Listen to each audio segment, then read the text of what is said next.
CEO was ready to sign bankruptcy. The room fell silent. When the single dad said you missed this number, the pen was already in his hand. Marcus Hale sat at the head of a long conference table, and the room around him felt like it was closing in, slowly, the way a bad dream does right before you wake up. Except Marcus was not going to wake up from this one. This was real. The papers were real. The lawyers were real. The silence was the most real thing of all. 11 people sat around that table. Not one of them was looking at him. His lead attorney, a careful man named Gerald Porter, had already walked through the summary 3 times. The creditors had signed off. The lenders had signed off. The board had signed off. Everyone had agreed that Hale Industrial Solutions, the company Marcus had started in a rented garage in Akron, Ohio, with a used hydraulic press and a credit card that was already half used up, was finished. The Chapter 11 petition was 2 pages long. His signature went on the second page. Gerald slid it closer. Marcus did not move. He had not slept in 4 days. Not properly. He had closed his eyes a few times on the couch in his office, and his body had taken whatever rest it could find in 20-minute stretches, but his mind had never truly stopped. It kept running the numbers, over and over, the way a man checks a locked door again and again, even though he knows it is locked. The numbers never changed. They just got heavier each time. Hale Industrial Solutions had employed 340 people at its peak. 2 plants, one in Akron and one 40 miles south in Canton. They made precision-machined components for the automotive and aerospace industries, the kind of parts that nobody thinks about until they fail. Marcus had spent 22 years learning how to make things that did not fail. He was not sure he had applied the same standard to his own company. The supply chain collapse had come fast and hit hard. 2 years earlier, their 3 largest clients had suspended contracts within the same 6-week window, each citing force majeure clauses tied to a materials shortage that no one had fully anticipated. Marcus had been holding 30% of his annual revenue in those 3 contracts. When they paused, his cash flow did not pause with them. His payroll did not pause. His lease obligations did not pause. His suppliers certainly did not pause. He had gone looking for a lifeline and found one, or what he thought was a lifeline, in a refinancing agreement arranged through a private credit firm called Crestbridge Capital. The terms had seemed manageable at the time. His own attorney had reviewed them. His CFO at the time, a man named Roy Clifton who left 8 months later for a larger firm, had called the deal workable. Marcus had signed because he did not see another option, and because the alternative had been laying off 200 people immediately, and he was not able to bring himself to do that. What Marcus had not fully understood, because the language was dense and the explanation had been brief, was a penalty clause buried in Section 9 of the agreement. If the company's debt-to-asset ratio crossed a certain threshold, the clause activated automatically. A surcharge applied. Interest compounded on the surcharge. The threshold had been crossed 14 months later, quietly, without anyone noticing, until the damage was already layered 3 cycles deep. By the time his new CFO, a woman named Lynn Garrett, flagged it, the penalty had added $1.2 million to the debt load. That $1.2 million had shifted every calculation. It had taken a difficult situation and made it a terminal one, at least on paper, and in finance. Paper is the only reality that matters in a room full of lawyers. Lynn sat 2 seats down from Marcus now, her hands folded on top of a manila folder she had not opened in an hour. She had done everything she could. She had restructured payment schedules, negotiated with 4 of the 11 creditors for partial extensions, and had spent 6 weeks trying to find a strategic buyer for the Canton plant. 2 buyers had expressed interest. Neither had moved forward. She was looking at the wall. Marcus understood. There was nothing left to look at except the papers. He thought about the garage. He had been 29 years old, and his wife Carol had told him he was out of his mind. And she had said it with a smile because she believed in him even when the idea terrified her. She had been right about both things. He was a little out of his mind, and she did believe in him. They had built something from nothing, and it had grown into something real, something that paid mortgages and put kids through school, and gave men and women a reason to set their alarms on Monday morning. Carol had passed 6 years ago. Lung cancer, fast and unforgiving, less than a year from diagnosis to the end. Marcus had kept the company running through those months, partly because he had to, and partly because the routine of it was the only thing that kept him functional. Lily had been 3 years old. She did not remember her mother clearly, only from photographs and from the stories Marcus told her, which he told her often and carefully, making sure the woman in the stories was real and warm and specific, not just an idea. Lily was 9 now. She was at home with Mrs. Paulson from next door, who came over whenever Marcus had late nights, which had become most nights. Lily had given him a drawing before he left that morning. A rocket ship with a pilot, the pilot wearing a helmet with a big letter M on it. She had folded it twice and tucked it into his coat pocket herself, with the focused seriousness that 9-year-olds apply to important things. He could feel it in his pocket right now. Gerald cleared his throat quietly, not impatiently, gently, the way a person does when they are sorry about what they are asking you to do. Marcus looked at the papers again. 340 employees at peak, now down to 290, after the first round of difficult conversations he had already had, the ones where he sat across from men and women who had worked for him for 15 years, and told them he was sorry, and meant it completely, and knew it was not enough. 290 people still on payroll. If he signed, that number would begin to dissolve through the bankruptcy process, a slow unwinding that the attorneys had described as orderly, and that Marcus knew was a word invented to make something painful sound administrative. He uncapped the pen. In the far corner of the room, a man Marcus had barely registered when he walked in shifted in his chair. He was young, somewhere in his early 30s, and he had been sitting quietly with a laptop and a yellow legal pad since the meeting started. He was from the outside accounting firm, someone had mentioned, a junior-level analyst sent to observe and document. Marcus had not caught his name. He had not seemed important enough to catch. The man was looking at the papers in front of him, not the bankruptcy petition, his own papers, his legal pad. He had a pen in his hand too, but he was not writing. He was staring at something he had written earlier, 2 question marks, and a circle around a number, and his brow was pulled together in the particular way that a person's face pulls together when something does not add up, and they are deciding whether they are brave enough to say so. Marcus pressed the pen to the signature line. The room was so quiet that the ventilation system above them was audible, a low, steady hum that filled the silence nobody wanted to fill. Then the man in the corner spoke. His voice was not loud. It was steady and clear, the voice of someone who had made a decision and was not going to undo it now. "I am sorry," he said. "Before anyone signs that, can someone tell me where this number came from?" No one moved. Marcus looked up. Every head in the room turned toward the corner. The man was holding his legal pad up slightly, not dramatically, just enough for the table to see the number he had circled. His face was calm, his hand was steady, and in that moment, with the pen still touching the signature line, the room went silent in a completely different way than it had been silent before. Before, the silence had been the silence of resignation, of a thing already decided, of people waiting for a formality to conclude. Now, it was the silence of something that had just shifted, the silence that follows a question that nobody expected and nobody can immediately answer. Marcus pulled the pen back. He looked at the man in the corner. "What number?" he asked. His name was Daniel Reyes. He had arrived that morning at 7:45, which was 35 minutes before he needed to be there, because Daniel Reyes was always 35 minutes early to everything. It was not a personality quirk. It was a system. When you are a single father and your morning involves getting a 6-year-old named Marco fed and dressed and backpacked and delivered to his school's early care program by 7:15, and then driving across the city to a client's office building in rush hour traffic, you build in margins the way an engineer builds load tolerances. You assume something will go wrong because something always does, and you plan for it before it happens. Marco had spilled orange juice that morning. Not a little. A full glass, across the kitchen table, across his backpack strap, and down the front of his shirt. Daniel had looked at the clock, done the math, decided the shirt was a loss, and moved to a clean one in 28 seconds. He had wiped the backpack strap with a damp cloth while Marco held it. He had poured another half glass of juice into a travel cup with a lid, and handed it to Marco with the instruction to use 2 hands. Marco had used 2 hands.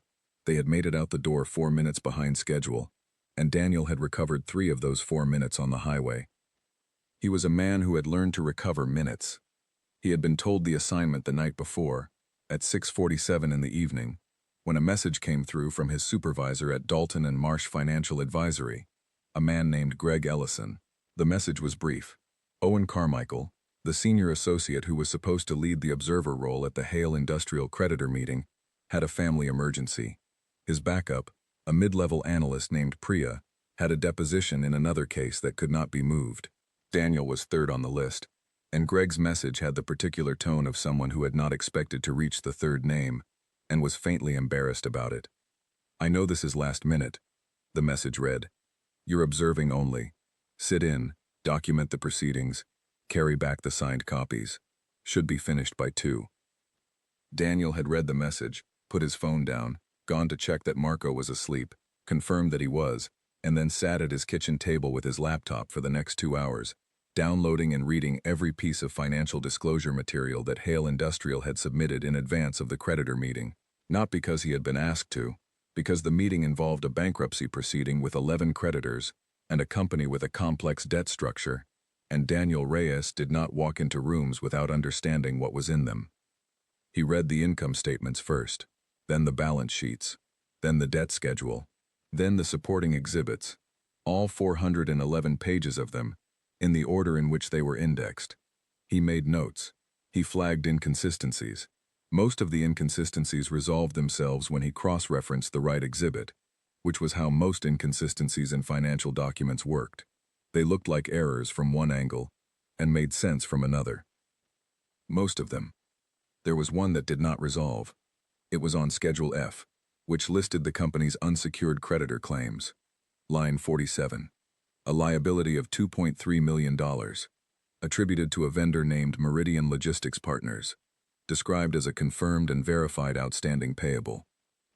Daniel had searched the rest of the disclosure package for any reference to Meridian Logistics Partners, a contract, an invoice, a purchase order, a delivery confirmation, a vendor agreement, anything that would establish the relationship between Hale Industrial and this creditor and explain why $2.3 million was owed.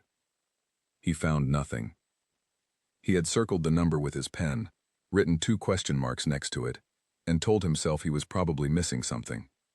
A document that was filed separately, perhaps, or a reference in a section he had not yet reached. He kept reading. He reached the end of the package. He went back to Schedule F and looked at line 47 again. Still nothing. He wrote a 3rd question mark. Then he went to bed, because Marco would be awake at 6:15 regardless of when Daniel slept, and a tired father was a less effective father, and Daniel measured himself by very few standards as consistently as he measured himself by that one. He arrived at the Hale Industrial offices at 7:45.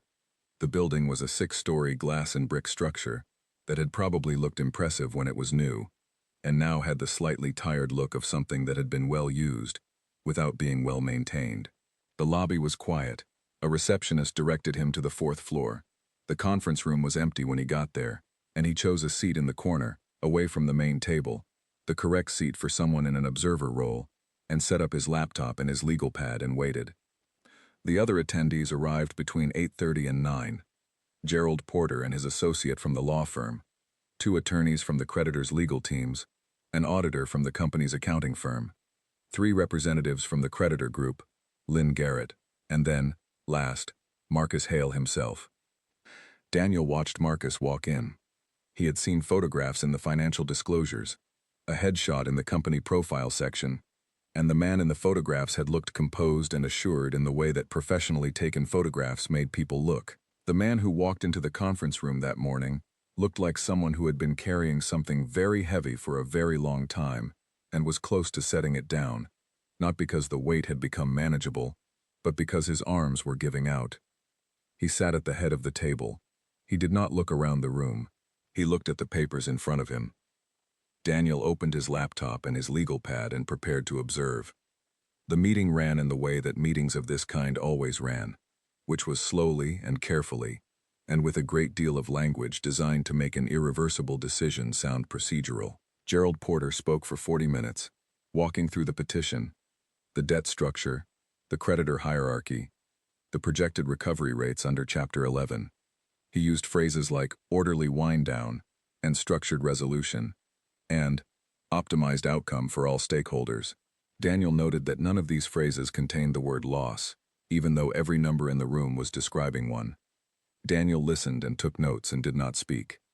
He kept returning to his legal pad, to the circled number on line 47, to the 3 question marks.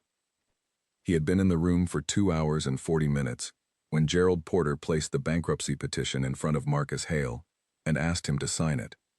Daniel watched Marcus uncap his pen. He looked at his legal pad. Then he looked at Marcus. The pen touched the page. Daniel Reyes thought about what it meant to be wrong. He had been wrong before, in his professional life, twice in ways that had mattered, and both times he had caught the error himself before it caused serious damage. But the memory of those moments had stayed with him, the particular feeling of having trusted a number that turned out not to be true. He had learned something from those moments. He had learned that numbers did not make themselves reliable by appearing in an official document. A number was only as reliable as the source behind it, and a source was only as reliable as the person who had verified it. And verification meant going back to the original evidence, not to another document that referenced the original evidence. He had found no original evidence for line 47. He also thought about what it meant to speak up in a room where you were not supposed to matter. He was the third-choice replacement for the second-choice replacement. He was sitting in the corner with a legal pad. 11 people around that table had spent weeks preparing this proceeding. 2 law firms were involved. An independent auditor had certified the financial disclosures. Gerald Porter had reviewed the petition 3 times. The probability that everyone else in the room had missed something, and that Daniel Reyes, sitting in the corner with a cold cup of coffee, had found it, was not high.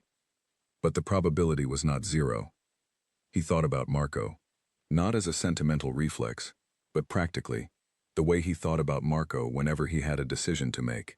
He thought about the standard he wanted to demonstrate, not for Marco to see in that moment, but to be consistent with the kind of person he was working to be, so that the standard would be visible over time, accumulated in small choices, each one pointing in the same direction. His father had taught him almost nothing useful. He was aware of that absence every day, and it made him very deliberate about what he chose to teach his son through his own behavior. He looked at the circled number one more time. Then he spoke. The room went silent. Daniel set his legal pad flat on the table, leaned forward slightly, and said, "That number on line 47 of Schedule F, the $2.3 million attributed to Meridian Logistics Partners. I have read every exhibit in this disclosure package, and I cannot find a single document that establishes the basis for that claim. No contract, no invoice, no purchase order, no delivery record. Can someone point me to where the supporting documentation lives?" Gerald Porter looked at him the way that senior attorneys sometimes looked at junior people who interrupted important proceedings, with a patience that was not entirely patient. "All claims on Schedule F were certified by the independent auditor," Gerald said. "Yes," Daniel said. "I am not questioning the certification. I am asking where the source documents are." There was a pause. The auditor, a man named Frank Beal from the firm of Carmody and Associates, opened his laptop. He typed something. He frowned slightly. He typed something else. Lynn Garrett had opened her manila folder. She was going through it with a focus that had not been in her posture 20 minutes ago. Daniel waited. The room that had been silent with resignation was now silent with something else entirely. It was the silence of people who were not sure they were right about something they had assumed they were right about, and who were just beginning to understand what that uncertainty might mean. Gerald Porter said, carefully, "Frank, what are you finding?" Frank Beal looked up from his laptop. He had the look of a man choosing his next words from a very short and very uncomfortable list. "The claim," he said, "was included in the certified schedule, but the source documentation for this specific vendor appears to trace back to a legacy data import from the company's previous accounting system." Lynn Garrett looked up from her folder. "The 2019 migration," she said. It was not a question. Daniel looked at her. "Yes," she said, answering the question he had not asked. "We migrated from an older ERP system to the new platform in 2019. There were known data quality issues in the migration. We were supposed to do a full reconciliation of the imported accounts. But Roy, our CFO at the time, said it had been completed. She paused. I have been here for 14 months. I inherited the data set. No one said anything. Daniel said quietly, who would have the original reconciliation records? Lynn said, if they exist, they would be in the archive files from Roy's transition binders. She was already standing up. I can get them right now. She left the room. The 11 people who remained sat in a silence that was no longer the silence of a formality being completed. It was the silence of a foundation being checked, quietly and carefully, after someone had noticed a crack. Marcus Hale had set his pen down on the table. He had not picked it up again. He was looking at Daniel Reyes from across the room, and his expression was impossible to categorize because it contained too many things at once: caution, and the specific fearfulness of a man who had stopped hoping and was not sure he was allowed to start again, and something else underneath both of those things that was not yet hope, but was perhaps the precondition for it. What is your name? Marcus asked. Daniel Reyes, Daniel said. Marcus nodded slowly. How long have you been looking at this? Since last night, Daniel said. I read the full disclosure package before the meeting. Marcus was quiet for a moment. Then he said, nobody asked you to do that. No, Daniel said. They did not. Lynn Garrett came back into the room 7 minutes later. She was carrying a binder, thick and slightly dusty, with a label on the spine that read, CFO Transition Records 2019. She set it on the table and opened it to a section marked Accounts Payable Legacy Migration, and the first page of that section was a memorandum from Roy Clifton, dated October 2019, and the memorandum stated that the legacy AP reconciliation had been reviewed and cleared, and that all imported balances had been verified against source documentation. Lynn flipped to the attachment. The attachment was a spreadsheet. It listed every vendor account that had been imported from the legacy system. It listed the balance for each account. It listed, in a column marked verification status, either the word confirmed or the word pending. Against Meridian Logistics Partners, the column read, pending. The reconciliation had never been completed. Roy Clifton had described a cleared process in the memo and attached a spreadsheet that showed the process was not cleared. Whether that was an oversight or something else was a question for another day and a different kind of proceeding. What it meant today, in this room, was that a debt of $2.3 million had been carried as confirmed for nearly 5 years without a single piece of underlying documentation to support it. Gerald Porter looked at the spreadsheet for a long time. Then he looked at Frank Beal. Frank Beal looked at the spreadsheet. Then he looked at his laptop. Then he looked at Gerald Porter. We need to pause the proceeding, Gerald said. He said it in a voice that was very controlled and very careful, and suggested that he was working hard not to say several other things instead. Marcus Hale leaned back in his chair. He put both hands flat on the table. He looked at the ceiling for a moment. Then he looked at Daniel Reyes. Is there anything else? Marcus asked. Anything else you found that did not add up? Daniel looked at his legal pad, at the notes he had made the night before, methodically, one page after another, at a kitchen table in a 2-bedroom apartment, while his son slept down the hall. He said, yes, there are 3 more items I would like to walk through, if the room is willing to continue. The room was willing. Lynn Garrett spread the documents across the table in the order Daniel requested. He did not rush. He did not perform. He simply walked through what he had found, the same way he had walked through it the night before at his kitchen table, one item at a time, each one examined against its source documentation, each discrepancy stated clearly and without exaggeration.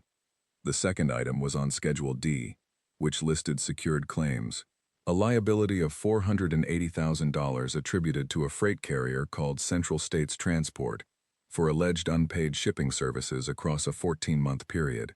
Daniel had found references to Central States Transport in the accounts payable records, but only for the first 7 months. The remaining 7 months, which represented the majority of the claimed balance, had no corresponding freight records, no proof of delivery, no signed bills of lading, and no invoice numbers that appeared anywhere in the company's purchase history. Lynn pulled the freight records. The room went through them. Daniel was right. The third item was a lease termination penalty of $390,000 attributed to a property management company for the early exit from a warehouse space in Canton. Daniel had located the original lease agreement in the exhibits. He had read the termination clause carefully. The clause allowed for early termination with 90 days written notice, and a penalty equal to 2 months base rent. 2 months base rent on that space, according to the lease, was $64,000. The company had been charged $390,000. The difference was $326,000, with no addendum, no rider, and no documentation explaining how the figure had been calculated. Lynn made a phone call to the property management company's accounting department. While the room waited, she was on hold for 4 minutes. When someone picked up, she asked a single question. She listened. She thanked them and ended the call. "They say the charge includes a maintenance restoration fee and a tenant improvement reversal," she said. "But there is no clause in the executed lease that authorizes either of those charges. Our real estate attorney would have to review, but this looks like an overcharge." Gerald Porter wrote something on his notepad without looking up. The fourth item was the smallest in dollar terms but the most consequential in its effect. It was a line item in the penalty calculation itself, the clause in the Crestbridge Capital refinancing agreement that had triggered the $1.2 million surcharge. Daniel had gone back to the clause and read it against the debt schedule with a very specific question in mind. The clause activated when the company's total verified liabilities exceeded a defined threshold as a percentage of total assets. Daniel had done the arithmetic using the liability figures that remained after removing the Meridian Logistics balance and the unverified portions of the freight carrier claim and the lease overcharge. He had then recalculated the ratio. Without those figures in the liability column, the ratio did not cross the threshold. The penalty clause had never been legitimately triggered. The $1.2 million surcharge, the single largest weight on the company's balance sheet, the figure that had turned a difficult situation into what everyone in the room had believed was a fatal one, had been applied on the basis of a debt calculation that included nearly $3.4 million in liabilities that either did not exist, could not be verified, or were the result of billing errors that had never been questioned. When Daniel finished, he set his pen down and folded his hands on the table. The room was silent for a long time. Frank Beal, the auditor, had not said anything in over an hour. He was looking at his laptop with an expression that was carefully neutral in the specific way that people's expressions became carefully neutral when they were calculating what this was going to mean for them. Gerald Porter said, "We need to call a temporary halt to this proceeding." One of the creditor's attorneys, a woman named Patricia Cole, who had been the sharpest voice in the room for most of the morning, said, "I agree. Completely." Patricia was not a woman given to agreeing with opposing counsel on principle, but she had watched Daniel's presentation the same way everyone else had, with growing attention and diminishing certainty, and she understood what the numbers meant. If the penalty clause had not legitimately triggered, then the legal basis for several of the creditor positions changed materially.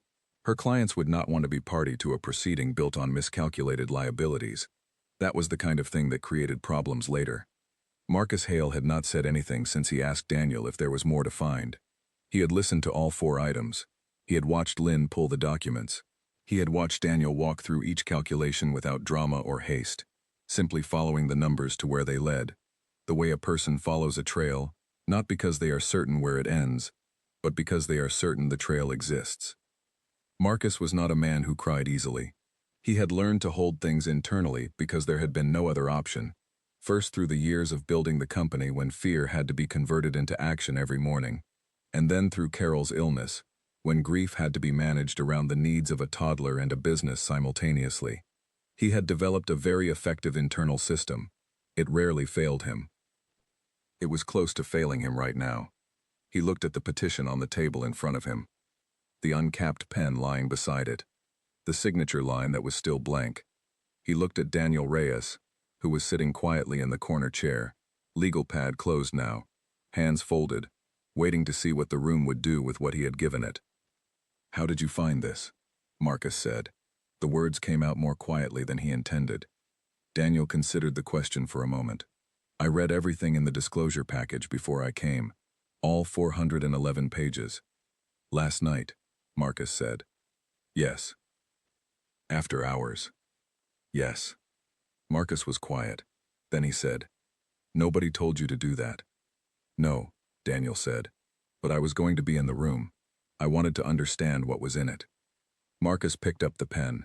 For a brief moment, everyone in the room held very still. Then Marcus recapped it. He set it down. He said to Gerald, "What do we do now?" Gerald had been running the procedural calculation in his head for the last 10 minutes.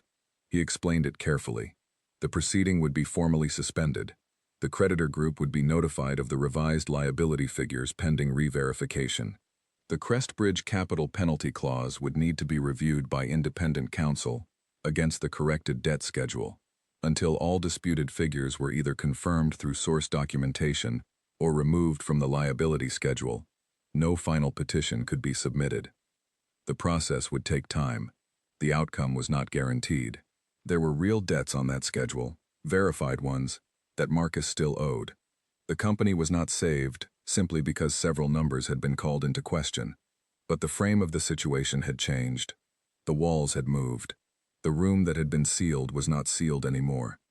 Gerald began the process of formally suspending the meeting. Attorneys made calls. Documents were gathered. The auditor closed his laptop with the careful deliberateness of a man buying himself time. Daniel began packing his own bag. He had a 45-minute drive back to the office, a call with Greg Ellison that he anticipated would be interesting, and then a school pickup at 3:15 that he would not miss for anything. He was zipping the outer pocket of his bag when Marcus Hale appeared in front of him. Marcus extended his hand. Daniel shook it. "I do not have the right words for this," Marcus said. "You do not need them," Daniel said. Marcus said, "There are 290 people who come to work every day at my company. If what you found holds up through re-verification," and he stopped himself, because he was a careful enough businessman not to count on an outcome before it was confirmed, "those people will have more time, because of what you did this morning." Daniel nodded. He was not uncomfortable with gratitude, but he was always slightly unsure what to do with it when it arrived in large quantities. "I did my job," he said. Marcus almost smiled. It was the first thing that had reached his face all day that was not made of exhaustion. "You did considerably more than that," Marcus said. Daniel thought about saying something else, but the words that came to mind were about Marco, and about the thing Daniel had understood very clearly when Marco was born, and his own life had reorganized itself entirely around a 7-pound person who needed everything from him. He had understood, in those first overwhelming months, that the way to raise a child who was capable and honest and careful was not to tell them to be those things.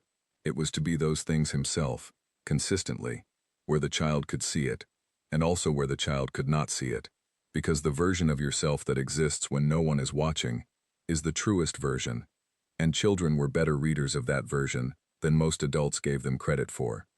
He had read 411 pages the night before, because that was the kind of person he was trying to be. He said none of this to Marcus. He said, "I hope it works out for your company," and he meant it completely. And then he picked up his bag and walked out of the conference room into a hallway that looked exactly the same as it had when he arrived, ordinary and slightly worn. And he found the elevator and pressed the button for the lobby, and the doors closed, and he stood there for a moment in the quiet of the descending car and let out a long, slow breath. He had a pickup at 3:15. He was going to make it. The 90-day standstill began the following morning. A formal letter went out to all 11 creditors from Gerald Porter's firm, citing newly identified discrepancies in the verified liability schedule and requesting a pause in proceedings pending re-examination. Gerald had worded it with the precision of a man who understood that the way you described a problem in writing became part of the permanent record, and that the permanent record in cases like this had a way of mattering later in ways you could not always anticipate. The creditor group's response was mixed. 3 of the creditors were frustrated by the delay, 2 of them vocally, through their attorneys, in language that was professionally pointed. The other 8 were cautious in the particular way that people became cautious when they realized that a proceeding they had assumed was straightforward might be more complicated than they had budgeted for. Patricia Cole, representing the largest creditor block, said nothing publicly for 48 hours, and then issued a formal statement through her firm, saying that her clients supported a thorough re-examination of all liability documentation and would cooperate fully with the verification process. This was the correct thing to say, and Patricia Cole was very good at saying the correct thing, and also she had spent those 48 hours understanding exactly what the re-examination was likely to find, and she had concluded that cooperation was the intelligent position. Lynn Garrett worked 18-hour days for the next 3 weeks. She pulled every vendor file, every archived invoice, every purchase order, every freight record, every lease document that the company had generated in the past 7 years. She hired a specialist in data migration to reconstruct the 2019 system transfer and map the original accounts against the imported figures, looking for every discrepancy, every placeholder that had been treated as a confirmed balance, every pending that had been carried forward as confirmed. She was building a new verified liability schedule from the ground up, and she was doing it with the focused intensity of someone who understood that this was the most important work of her career. Marcus let her work. He stayed out of the details, not because he did not care, but because he understood that his presence in the process was more likely to slow it than accelerate it, and because Lynn was better at this than he was, and always had been. And one of the things Marcus had learned over 22 years of running a company was that knowing what you were not good at was as important as knowing what you were. He spent those 3 weeks dealing with everything else. He met individually with each of his 290 remaining employees, not in group meetings but one by one, sitting across from them in the small conference room next to his office, the one without the long table and the 11 chairs, the one that had a window that looked out onto the parking lot. He told each person what he knew and what he did not know, which was the honest version. He told them that the proceeding had been paused because new information had been found. He told them that the outcome was not certain. He told them he was working on it, and that they deserved to know the truth about where things stood. A man named George Delaney, who had run the Canton plant's line operations for 14 years, sat across from Marcus in that conference room and did not say anything for a while after Marcus finished. Then he said, "I told my wife last month, we might need to start looking." A pause. "Should I tell her to stop?" Marcus looked at him. "Tell her to keep looking," he said, "but also tell her that it is not over yet." George Delaney nodded. He stood up. He went back to work. That was the conversation Marcus held 289 times, in slightly different versions. He did not minimize what was happening, and he did not catastrophize it. He told the truth, and then he went back to his office and continued working. The Crestbridge Capital Penalty Clause review was handled by an independent legal firm that Marcus hired specifically for that purpose, a firm with no prior relationship to either his company or the creditors. Their finding, delivered in a 12-page memo at the end of the 5th week, was unambiguous. The penalty clause had been triggered on the basis of a debt-to-asset calculation that included unverified liabilities. Using the corrected liability schedule that Lynn had built, the ratio did not cross the threshold on the date of the alleged trigger. The $1.2 million surcharge had been improperly applied. Crestbridge Capital's response came through their own legal team 3 days later. It was carefully worded. It acknowledged the findings of the independent review. It offered to enter into a formal remediation discussion to address the improperly applied surcharge. Marcus read the letter twice. Then he called Gerald Porter. "What does remediation discussion mean specifically?" Marcus asked. "It means they are willing to talk about reversing or crediting the charge," Gerald said. "How willing?" "Significantly willing," Gerald said. "The alternative for them is a formal dispute proceeding that would make the miscalculation part of the public record, which is not something they want." Marcus understood. He was not naive about the nature of institutions, even when they arrived at correct behavior through self-interest rather than principle. The result was what mattered. By the end of the 8th week, the remediation discussion had produced a documented agreement. The $1.2 million surcharge was reversed. It was not a cash payment. It was applied as a credit against the outstanding principal, reducing the verified total debt by that amount immediately. Lynn presented the new debt schedule to Marcus on a Tuesday afternoon in his office. She laid a single page on his desk. It was a summary, clean and precise, the way Lynn's work always was. The verified liabilities, after removing the Meridian Logistics phantom debt, the unverifiable freight carrier balance, the lease overcharge, and the reversed penalty surcharge, were 41% lower than the figure in the original bankruptcy petition. Marcus read the number twice. He looked up at Lynn. She said, "It is serviceable, it is not comfortable, and it will not be easy. But the math says you can carry it forward with a restructured repayment schedule. I have already drafted the proposal." She placed a second document on the desk. He read it. He did not say anything for a long time. Then he said, "Get Gerald on the phone."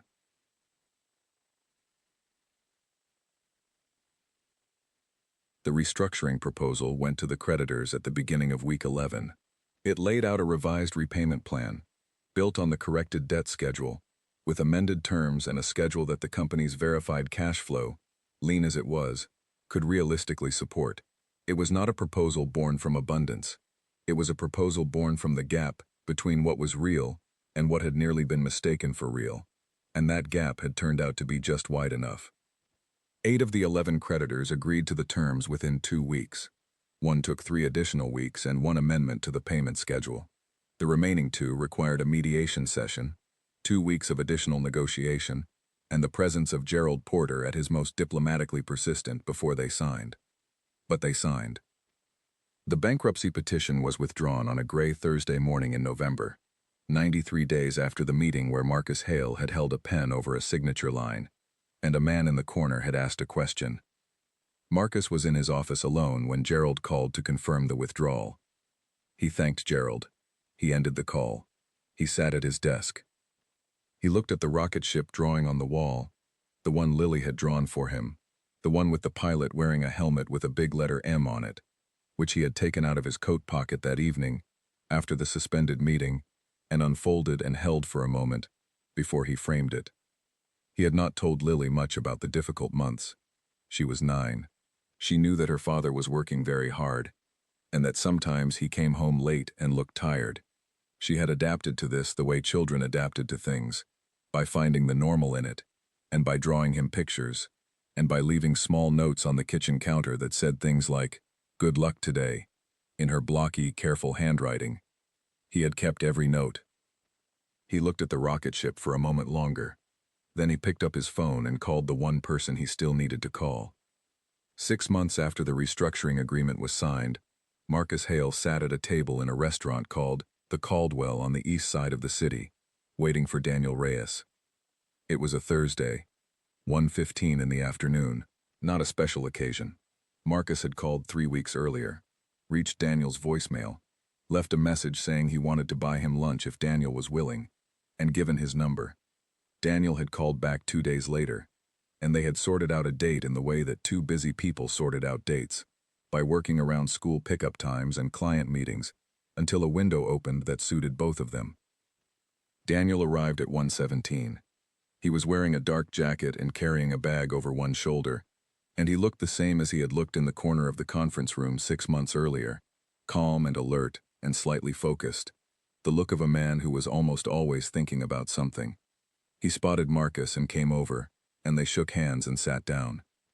The conversation was slightly awkward at first, the way conversations were when 2 people shared a significant moment and were now meeting outside of it for the first time, without the context that had given the first meeting its structure. They talked about the commute. They talked about the restaurant, which Marcus had been to before but Daniel had not. They looked at the menu with slightly more attention than it required. Then Marcus said, "How is your son?" Daniel looked up, a small, genuine shift in his expression. "He is good. He lost a tooth last week. Very proud of it. How old is he now?" 6. He will be 7 in March. Marcus said, "I have a daughter. 9. She is at the age where she knows everything and is not shy about explaining it." Daniel smiled. "I remember 6. At 6, they just believe everything you tell them. I know 7 is coming, and I am trying to appreciate 6 while it lasts." Marcus nodded. "Appreciate it." They ordered. The food came. The conversation moved the way lunch conversations moved between 2 people who did not know each other well, but were genuinely interested in each other, in the curious, low-key way that people were interested in someone they had assessed and found to be worth their time. Marcus asked about Daniel's work. Daniel explained that the Hale industrial assignment had led, indirectly, to a change in how Dalton and Marsh structured pre-meeting preparation for complex proceedings.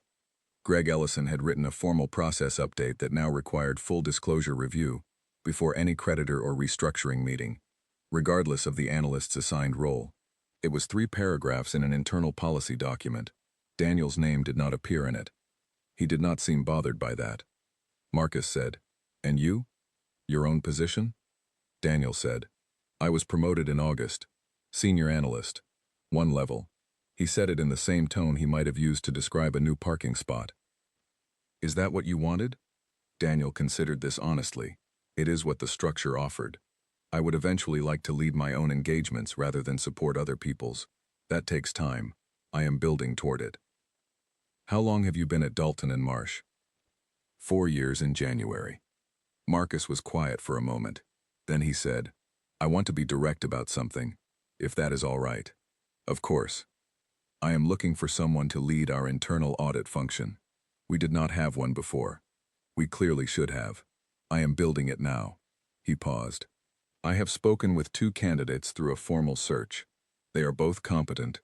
Neither of them read a 400-page disclosure package the night before a meeting they were not supposed to matter at." Daniel set his fork down. "I am not making you an offer at a lunch table," Marcus said. "That would be disrespectful to the process. But I wanted to tell you directly that you are the person I want in that role, and that if you are open to it, I would like to have a real conversation through the proper channels." Daniel was quiet for a moment. He looked at his plate, then at Marcus. He said, "I appreciate that. I genuinely do. Can I ask you something first?" "Yes." "The company. Where is it actually? Not the public version. Where is it?" Marcus appreciated the directness enough to return it in full. "Tight," he said. "The restructuring is holding. We made payroll every cycle this year without pulling from reserves, which is the first time in 3 years. We are carrying real debt and managing it. The Canton plant is still closed, and I do not know when or whether we reopen it. One product line that we had to discontinue during the crisis, I do not know if we bring it back. We are stable. We are not comfortable." Daniel nodded slowly. "How many people in the audit function to start?" 2. You and 1 analyst you would hire yourself. Reporting line? You would report directly to me." Daniel was quiet again. Then he said, "Send the formal information to my firm contact, and I will read it before we talk. All of it." Marcus smiled. "I expected nothing less." After lunch, they stood on the sidewalk outside the restaurant for a few minutes in the way that people stood after a meal that had gone well, not quite ready to end it, but not finding reasons to extend it either. The afternoon was cool and gray, the kind of November afternoon that felt like the end of something and the beginning of something else simultaneously, which Marcus thought was appropriate.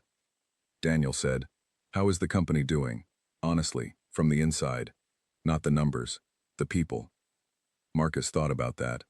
He thought about George Delaney, who had come to his office 2 weeks after the restructuring was confirmed, sat down, and said, "My wife stopped looking," and then stood up and left. He thought about Lynn Garrett, who had taken 3 days off after the withdrawal was confirmed, and come back and immediately started building the new audit framework. He thought about the 47 people who had not come back, whose positions had been restructured away, and who he had called personally, each one, to explain and to thank, and to provide whatever reference support he could.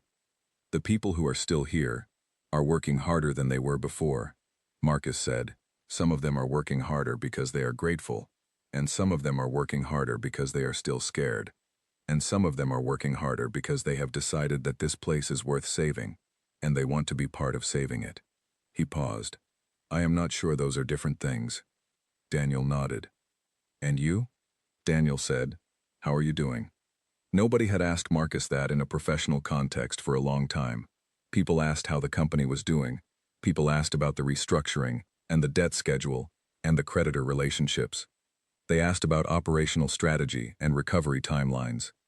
They did not, generally, ask how he was doing. He thought about Lily that morning, who had been eating cereal and reading a chapter book simultaneously, a skill she had apparently developed without anyone teaching her, and who had looked up when he said goodbye and said, in the matter-of-fact tone she used for things she had decided were simply true, "You look less worried." "I am less worried," he had said. "Good," she had said, and gone back to her book. He said to Daniel, "I am less worried than I was." Daniel said, "Good." They shook hands again. Daniel walked to his car. He had a school pickup at 3:15. He was going to be early. Marcus stood on the sidewalk for a moment after he left, looking at nothing in particular. The city moved around him, ordinary and unaware, people walking and cars passing, and the afternoon going on the way afternoons did, indifferent to the small and large things happening inside the lives it contained. He put his hand in his coat pocket. Not the coat from that morning 6 months ago, a different coat, but the gesture was the same, and what he found there was the same. A folded piece of paper, this one from 2 days ago, a note Lily had left on the counter that said only, in her blocky handwriting, "Good luck today," even though he had not told her he was having lunch with anyone important. She always seemed to know anyway. He unfolded it. He read it. He folded it again and put it back in his pocket and walked to his car. The quarter earnings report was due at the end of the week. It would show the first operating profit Hale Industrial had posted in 3 years. Not a large one. Not the kind that made headlines or impressed analysts. The kind that meant, simply and entirely, that the company was still here. He drove back to the office. In the parking lot, on the second floor of the structure adjacent to the building, Daniel Reyes sat in his car for a moment before starting the engine. He had his phone out and was looking at a photograph of Marco from the previous weekend. Marco on a soccer field with his arm around a teammate, squinting into the sun, grinning in the way that 6-year-olds grinned when they were entirely happy and not thinking about anything except the moment they were in. Daniel looked at the photograph for a few seconds. Then he opened his work email and typed a brief note to Greg Ellison. "I may need to discuss something with you soon. Nothing urgent. Just want to make sure we have some time this week." He sent it. He put the car in reverse. At 3:15, Marco came out of his classroom carrying a drawing he had made in art, something colorful and complicated that he explained in detail the entire drive home, and Daniel listened to every word and asked questions. And when Marco said, "And then the dragon breathes fire and saves everyone," Daniel said, "That sounds exactly right." And Marco said, "I know," and they drove through the late afternoon light toward home.